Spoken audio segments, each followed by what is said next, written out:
আসসালামু আলাইকুম, সবাইকে শুভেচ্ছা জানিয়ে কুরাইশ নিউজের রাতের সংবাদ শুরু করছি। আমি মোহাম্মদ জাকির হোসেন। শুরুতেই সংবাদ শিরোনাম। শাপলা চত্বরে গণহত্যা মামলায় শেখ হাসিনা সহ 9 জনের বিরুদ্ধে গ্রেপ্তারি পরোয়ানা। কুমিল্লা বিশ্ববিদ্যালয়ের শিক্ষকের বিরুদ্ধে উত্তর সহ প্রশ্ন ফাঁসের অভিযোগ, পরীক্ষা স্থগিত। পাকিস্তানে ট্রেন হাইজ্যাকে উদ্ধার 1.5 শতাধিক যাত্রী, নিহত 27 জঙ্গি।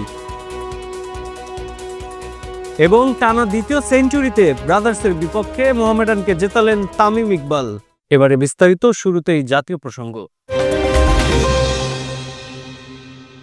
4 দফা দাবি আদায়ে চিকিৎসক ও মেডিকেল শিক্ষার্থীদের স্বাস্থ্য মন্ত্রণালয় অভিমুখে পদযাত্রা কর্মসূচি পুলিশি বাধায় অবশেষে আটকে গেছে। পরে তাদের 15 সদস্যের প্রতিনিধি দলকে সচিবালয়ে পাঠানো হয়। সহকর্মী ইসরাফিল ফকিরের রিপোর্টে বিস্তারিত। দরকার পড়লে যদি আমাদের জীবন উৎসর্গ করতে হয় আমরা সেটা করতেও রাজি আছি। তবুও বাংলাদেশের জনগণের এই স্বাস্থ্য খাতের মুক্তির সনদ 5 দফা আমরা বাস্তবায়ন করে ছাড়বো ইনশাআল্লাহ। দর্শক দেখছেন কুরাইশ নিউজ। এই মুহূর্তে আমি দাঁড়িয়ে আছি শিক্ষা ভবনের সামনে, যেখানে আপনারা দেখতে পাচ্ছেন সচিবালয়ের অভিমুখে যেই মেডিকেল শিক্ষার্থীরা রয়েছে, তারা বিগত ফেব্রুয়ারির 25 তারিখে যে 5 দফা দাবির আন্দোলন করেছিল, তারই পরিপ্রেক্ষিতে তারা সচিবালয় যে ঘেরাও কর্মসূচি এবং অভিমুখে যে যাত্রার জন্য শিক্ষা ভবনের সামনে দাঁড়িয়ে আছে। চলুন আন্দোলনরত শিক্ষার্থীদের সাথে কথা বলে আসি। 5 দফার ব্যাপারে আপনারা অবগত আছেন এবং আপনারা জানেন যে আজকে সারা বাংলাদেশ থেকে যত মেডিকেল কলেজ আছে, সরকারি বেসরকারি, সব মেডিকেল কলেজের স্টুডেন্টস, ইন্টার্ন চিকিৎসক, মিড লেভেল চিকিৎসক, কনসালটেন্ট, অ্যাসোসিয়েট প্রফেসর, প্রফেসর সবার সম্মিলিত একটি কথা বলার যে মাধ্যম, সেটাকে গঠন করা হয়েছে ন্যাশনাল স্টিয়ারিং কমিটি। তার ব্যানারে তারা সবাই এসেছেন এবং আমাদের আজকের যে কর্মসূচি, এখন যদি আমাদের 15 থেকে 17 সদস্যের একটি টিম চলে যায় মিটিং করার জন্য ওই মন্ত্রণালয়ের ভিতরে, তাহলে শুধুমাত্র স্বাস্থ্য যে উপদেষ্টা নূরজাহান বেগম, তার সাথেই আমরা মিটিং করবো। এছাড়া অন্য কোনো কারোর সাথে আমরা বসবো না। আমাদের কথা স্পষ্ট। এর আগে আমাদের একটি টিম গিয়েছিল 25 তারিখের দিকে, তখন আমাদেরকে হুমকি ধামকি দিয়ে তাড়িয়ে দেওয়া হয়েছে। রাইট, সাইদুর রহমান স্যার আমাদেরকে জুনিয়রদেরকে হুমকি ধামকি দিয়ে তাদের মুখ বন্ধ করে অন্যায়কে প্রশ্রয় দিয়ে তাদেরকে বিতাড়িত করেছে। এবং আজকে আমাদের কথা স্পষ্ট, লাউড এবং ক্লিয়ার, সারা বাংলাদেশের সমস্ত ডাক্তার সমাজের প্রতিনিধি হিসেবে আমরা ন্যাশনাল স্টিয়ারিং কমিটির ব্যানারে বলতে চাই, যদি আজকের মধ্যে স্বাস্থ্য উপদেষ্টা এই 5 দফার লিখিত প্রজ্ঞাপন আকারে প্রকাশ না করেন এবং বাস্তবায়ন মেনে না নেন, তাহলে ওখান থেকে আসার পর সবাই মিলে, সারা বাংলাদেশের ডাক্তার সমাজ মিলে যে সিদ্ধান্ত নিবে, সেটা যদি আরো কঠোর থেকে কঠোর হয়, আমরা সেই সিদ্ধান্ত বাস্তবায়নের জন্য দরকার পড়লে যদি আমাদের জীবন উৎসর্গ করতে হয় আমরা সেটা করতেও রাজি আছি। তবুও বাংলাদেশের জনগণের এই স্বাস্থ্য খাতের মুক্তির সনদ 5 দফা আমরা বাস্তবায়ন করে ছাড়বো ইনশাআল্লাহ।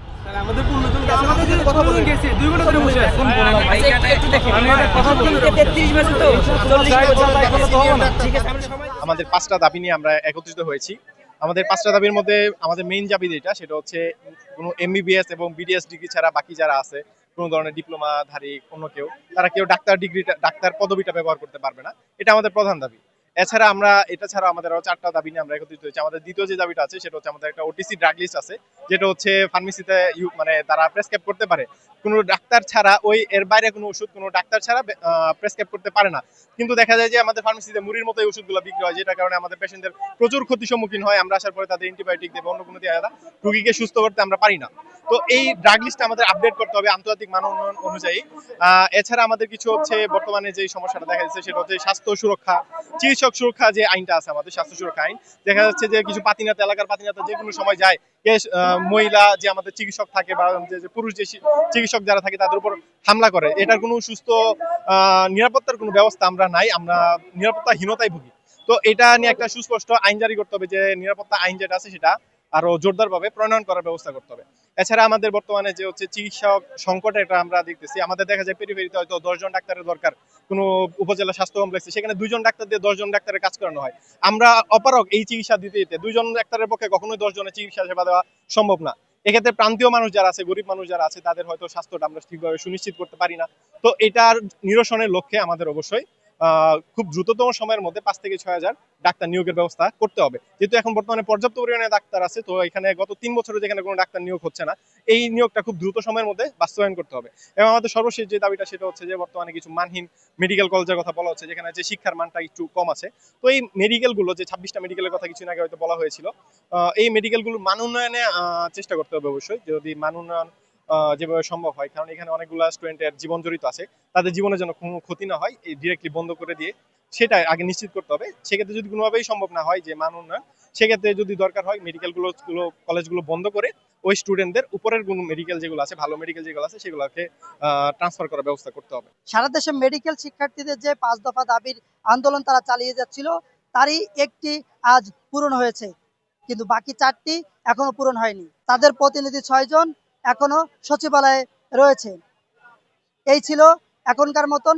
আমার কাছে ইসরাফিল ফকির, কুরাইশ নিউজ, ঢাকা। অন্তর্বর্তী সরকারের প্রধান উপদেষ্টা অধ্যাপক ডক্টর মোহাম্মদ ইউনূস এবং জাতিসংঘ মহাসচিব অ্যান্টনিও গুতেরেস আগামী শুক্রবার কক্সবাজারে প্রায় 1 লাখ রোহিঙ্গার সঙ্গে ইফতার করবেন। বুধবার রাজধানীর ফরেন সার্ভিস একাডেমিতে এক প্রেস ব্রিফিংয়ে প্রধান উপদেষ্টার উপ-প্রেস সচিব আবুল কালাম আজাদ মজুমদার এ তথ্য জানান। তিনি জানান, প্রধান উপদেষ্টার উদ্যোগে রোহিঙ্গা শরণার্থী শিবিরে এই ইফতার পার্টি আয়োজন করা হয়েছে। সরকারি সংশ্লিষ্ট দপ্তর সূত্রে জানা যায়, ইফতারে থাকবে ছোলা, মুড়ি, পেঁয়াজু, জিলাপি, বেগুনি, মরিচা, শরবত সহ আনুষঙ্গিক বিভিন্ন খাবার। আগামীকাল জাতিসংঘ মহাসচিব 4 দিনের সফরে বাংলাদেশে আসছেন। আর ইউএন সেক্রেটারি জেনারেল উনি কক্সবাজার থেকে সরাসরি চলে যাবেন রোহিঙ্গা ক্যাম্পে। সেখানে উনি রোহিঙ্গা চিলড্রেনদের সাথে ওনার একটা প্রোগ্রাম আছে একটা ক্যাম্পে, এবং রোহিঙ্গাদের নিউট্রিশনের উপর ফুড সাপ্লাই বা এটার যে সিচুয়েশন এটার উপর ওনাকে একটা প্রেজেন্টেশন দেওয়া হবে।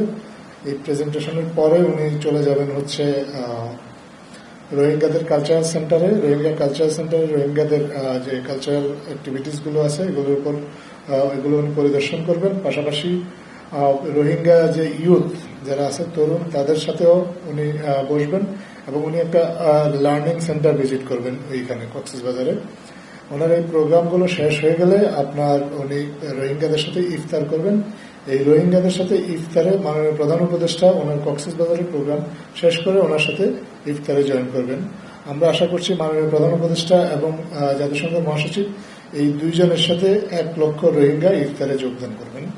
11 বছর আগে রাজধানীর মতিঝিলের শাপলা চত্বরে গণহত্যার অভিযোগে হেফাজতে ইসলামের দায়ের করা মামলায় সাবেক প্রধানমন্ত্রী শেখ হাসিনা সহ 9 জনের বিরুদ্ধে গ্রেপ্তারি পরোয়ানা জারি করা হয়েছে। বুধবার আন্তর্জাতিক অপরাধ ট্রাইব্যুনাল এই পরোয়ানা জারি করেন।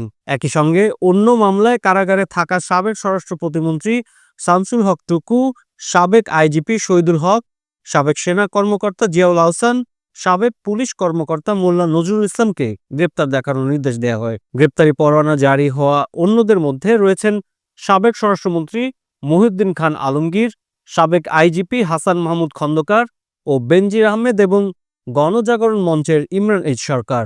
আদালত আগামী 12 মে তাদেরকে হাজির করার পাশাপাশি তদন্ত প্রতিবেদন দাখিল করতে নির্দেশ দিয়েছেন। আমরা আজকে 9 জনের বিরুদ্ধে অনারেবল ট্রাইব্যুনালে আবেদন দাখিল করে তাদেরকে গ্রেপ্তারি পরোয়ানায় তাদের বিরুদ্ধে ইস্যু করার আবেদন করি। এই 9 জনের মধ্যে 4 জন বিভিন্ন মামলায় জেল হাজতে থাকায় তাদেরকে এই মামলায় সোনারেস্টের আবেদন করেছি। উভয় আবেদন অনারেবল ট্রাইব্যুনাল মঞ্জুর করে যে 5 জন গ্রেপ্তার নাই তাদের বিরুদ্ধে ডাব্লিউএ ইস্যু করেছেন, এবং 4 জনের বিরুদ্ধে এই যারা বিভিন্ন মামলায় গ্রেপ্তার আছে তাদেরকে সোনারেস্ট করে মঞ্জুর করে তাদেরকে আদালতে হাজির করানোর নির্দেশ দিয়েছেন। যাদের বিরুদ্ধে আমরা আবেদন করেছিলাম তারা হচ্ছেন শেখ হাসিনা, যিনি পলাতক আছেন, ডক্টর মহিউদ্দিন খান আলমগীর সাবেক স্বরাষ্ট্রমন্ত্রী, ডক্টর ইমরান এইচ সরকার, হাসান মাহমুদ খন্দকার সাবেক আইজিপি, বেনজির আহমেদ সাবেক আইজিপি। আর যারা বিভিন্ন মামলায় আটক আছে তারা হচ্ছে অ্যাডভোকেট শামসুল হক টুকু সাবেক স্বরাষ্ট্র প্রতিমন্ত্রী, AKM শহীদুল হক সাবেক আইজিপি, সাবেক মেজর জেনারেল জিয়াউল আহসান এবং মোল্লা নজরুল ইসলাম সাবেক ডিআইজি। এদেরকে সোনারেস্টের আবেদন মঞ্জুর করে PW যোগে ট্রাইব্যুনালে হাজিরের নির্দেশ দেওয়া হয়েছে। বৈষম্য বিরোধী ছাত্র আন্দোলন কেন্দ্রিক এক হত্যা চেষ্টা মামলায় অন্তর্বর্তীকালীন জামিন পেলেন এক সময়কার জনপ্রিয় অভিনেত্রী শমী কায়সার। বুধবার বিচারপতি আবু তাহের মোহাম্মদ সাইফুর রহমান ও বিচারপতি মোহাম্মদ শওকত আলী চৌধুরীর হাইকোর্ট বেঞ্চ এ জামিন আদেশ দেন। আদালতে এদিন জামিন আবেদনকারীর পক্ষে শুনানি করেন আইনজীবী হামিদুল মিসবাহ, সঙ্গে ছিলেন আইনজীবী নাজিয়া কবির। রাষ্ট্রপক্ষে ছিলেন ডেপুটি অ্যাটর্নি জেনারেল জসিম সরকার। আইনজীবী হামিদুল মিসবাহ এ সময় বলেন, এ মামলায় হাইকোর্ট শমী কায়সারকে অন্তর্বর্তীকালীন জামিন দিয়েছেন। শমী কায়সার কাশিমপুর মহিলা কারাগারে আছেন। অন্য কোনো মামলা না থাকলে এখন তার কারামুক্তিতে আইনগত কোনো বাধা নেই। এবার জেলা সংবাদ। কুমিল্লা বিশ্ববিদ্যালয়ের গণযোগাযোগ ও সাংবাদিকতা বিভাগের শিক্ষক কাজী এম আনিসুল ইসলামের বিরুদ্ধে প্রশ্ন ফাঁসের অভিযোগ উঠেছে। এক নারী শিক্ষার্থীকে উত্তরপত্র সহ প্রশ্নপত্র দিয়েছেন বলে অভিযোগ করা হয়। এ ঘটনায় গণযোগাযোগ ও সাংবাদিকতা বিভাগের 2020-21 শিক্ষাবর্ষের তৃতীয় বর্ষের দ্বিতীয় সেমিস্টারের ফাইনাল পরীক্ষা স্থগিত করা হয়েছে। বুধবার বিকেলে বিভাগের চেয়ারম্যান মাহমুদুল হাসান রাহাত গণমাধ্যমকে বিষয়টি নিশ্চিত করেন। তিনি বলেন, মঙ্গলবার রাতে বিশ্ববিদ্যালয়ের প্রশাসন ও সাংবাদিকদের কাছে আসা একটি উড়ো মেইল আসে। সেখানে বলা হয়, সংশ্লিষ্ট বিভাগের শিক্ষক কাজী আনিসুল ইসলামের সাথে একই বিভাগের এক নারী শিক্ষার্থীর সাথে গোপন সম্পর্ক রয়েছে। পাশাপাশি ব্যক্তিগত সম্পর্কের কারণে ওই শিক্ষার্থীকে শিক্ষক আনিসুল উত্তরপত্র সহ প্রশ্ন সরবরাহ করেছেন। এ বিষয়ে দ্রুত ব্যবস্থা নেওয়া হবে বলেও জানান বিভাগীয় প্রধান। এবার আন্তর্জাতিক প্রসঙ্গ। পাকিস্তানের দক্ষিণ পশ্চিমাঞ্চলীয় বেলুচিস্তান প্রদেশে চলন্ত একটি ট্রেনে হামলা চালিয়ে 450 জনের বেশি যাত্রীকে জিম্মি করেছে জঙ্গিরা। মঙ্গলবার সকালের দিকে জঙ্গিদের ছোড়া গুলিতে ট্রেনের চালক ও কয়েকজন যাত্রী আহত হন। পাকিস্তানি গণমাধ্যম ডনের দেয়া সবশেষ তথ্যানুযায়ী ট্রেনে জঙ্গিদের হাতে জিম্মি 150 শতাধিক যাত্রীকে উদ্ধার করেছে দেশটির নিরাপত্তা বাহিনী। এ সময় অভিযানে নিহত জঙ্গিদের সংখ্যা বেড়ে দাঁড়িয়েছে 27 জনে। বিস্তারিত মাসুদা ইভার ডেস্ক রিপোর্টে। 11 মার্চ রৌদ্রোজ্জ্বল সকাল, পাকিস্তানের বেলুচিস্তান প্রদেশটির কোয়েটা থেকে খাইবার পাখতুনখাওয়ার পেশোয়ারের সময় জাফর এক্সপ্রেস নামে একটি ট্রেনে হামলা চালায় সশস্ত্র বন্দুকধারীরা।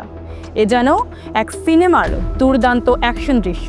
রেল লাইনে বিস্ফোরণ ঘটানোর পাশাপাশি গুলি ছুড়ে ট্রেন থামিয়ে যাত্রীদের জিম্মি করে জঙ্গিরা।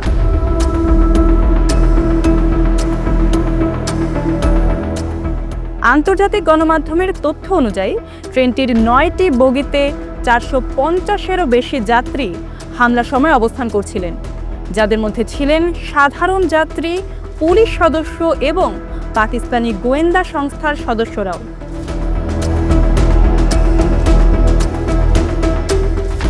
বেলুচিস্তানের স্বাধীনতার দাবিতে কয়েক দশক ধরে আন্দোলন করে আসা BLA এ হামলার দায় স্বীকার করে।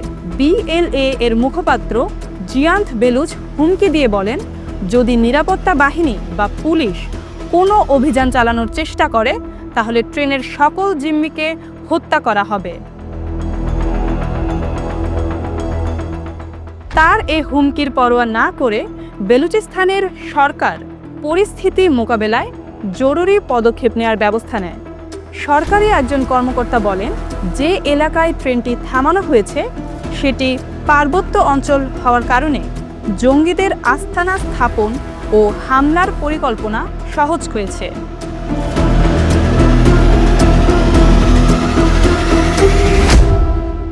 জঙ্গিদের দমন ও জিম্মি উদ্ধারে অভিযানে নামে পাকিস্তানি নিরাপত্তা বাহিনী। সেনা সদস্যরা পাহাড়ি অঞ্চলটিতে সব ধরনের যাতায়াত বন্ধ করে ট্রেনটিকে ঘিরে ফেলে। অভিযান চালানোর সময় জঙ্গিদের সঙ্গে তাদের ব্যাপক গোলাগুলি হয়।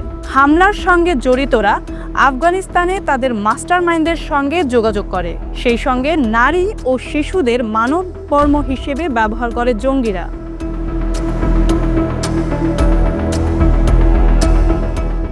নিরাপত্তা বাহিনী অভিযান চালিয়ে ট্রেনের 155 জন জিম্মিকে উদ্ধার করতে সক্ষম হয়। এ সময় 27 জন সন্ত্রাসীকে হত্যা করে তারা। অবশিষ্ট জিম্মিদের উদ্ধারের জন্য অভিযান অব্যাহত রয়েছে, তবে ট্রেনটিতে ঠিক কত সংখ্যক সশস্ত্র জঙ্গি অবস্থান করছিল তা এখনো জানা যায়নি।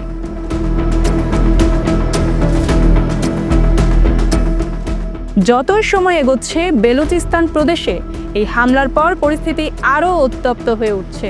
পাকিস্তানি নিরাপত্তা বাহিনী এবং সরকার সব জিম্মিদের উদ্ধারের আগ পর্যন্ত অভিযান চালানোর প্রতিশ্রুতি দিয়েছে। তবে পুরো পৃথিবীর নজর এখন পাকিস্তানের এই ভয়াবহ সংকটের দিকে।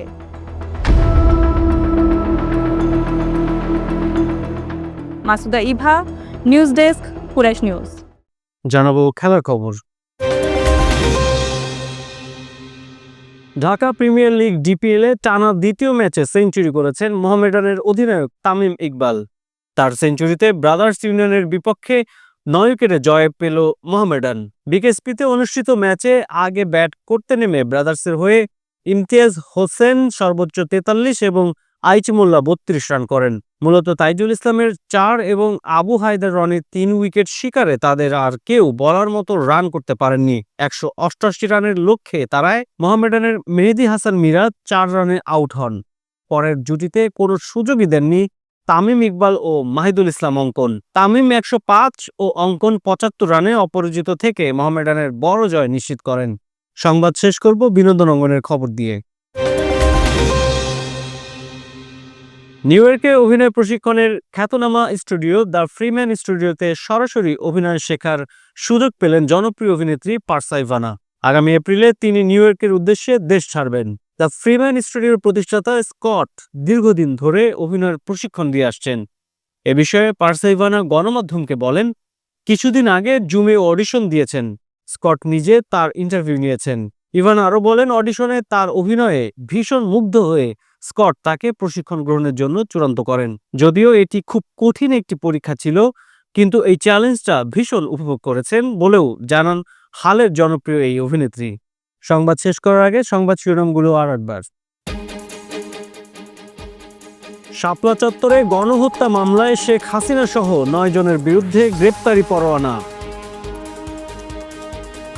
কুমিল্লা বিশ্ববিদ্যালয়ের শিক্ষকের বিরুদ্ধে উত্তর সহ প্রশ্ন ফাঁসের অভিযোগ, পরীক্ষা স্থগিত। পাকিস্তানে ট্রেন হাইজ্যাকে উদ্ধার 1.5 শতাধিক যাত্রী, নিহত 27 জঙ্গি। এবং টানা দ্বিতীয় সেঞ্চুরিতে ব্রাদার্সের বিপক্ষে মোহামেডানকে জেতালেন তামিম ইকবাল। দর্শক, এতক্ষণ সাথে থাকার জন্য ধন্যবাদ। সবশেষ সংবাদ দেখতে চোখ রাখুন কুরাইশ নিউজের পর্দায় অথবা ভিজিট করুন www.qurayshnews.com। কুরাইশ নিউজের পরবর্তী সংবাদ দেখার আমন্ত্রণ জানিয়ে আপনাদের কাছ থেকে এখনকার মতো আমি জাকির হোসেন বিদায় নিচ্ছি। আল্লাহ হাফেজ।